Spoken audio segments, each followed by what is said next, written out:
hindi mo mapigilan ang inig. Sa iyong mga kamay, nagkakamali ka, hindi siya ang hinahanap mo. Dahil sabi nila, kapag natagpuan mo na daw ang hinanda sa iyo ng kalawakan, kasabay mong matatagpuan kapayapaan, ang lubag ng loob, kalma. Na parang bago pa nagtagpo ang ating mga katawan, matagal na itong pinlano ng ating mga kaluluwa na minsan hindi tayo magkasya sa isang dibdib kaya pinaghiwalay tayo ng may likha.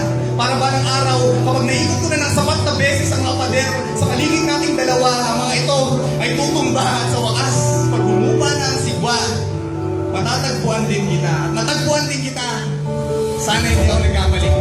Dahil minsan ko nang naranasang maging balo ng tirador na hinawakan ng mahigpit at hinatang ko palapit para namang bitawan at palayain, iwang lumilipad sa hangin. Hindi ko alam kung saan ako babagsak, pero dinila ako ng tadhana sa bakurak ko at naniniwala akong lahat ng bagay ay may dahilan dahil naniniwala ako sa kanya.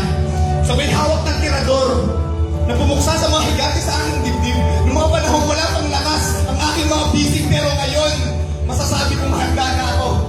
Handa na akong muling sumugal. Handa na akong muling magmahal.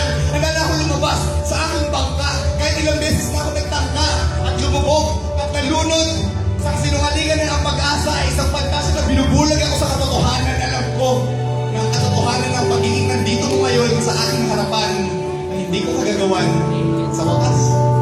Sa wakas nahanap din kita. Dahil handa na ako. Ang tanging panalangin na binubulong ko sa hangin ay sana ikaw rin.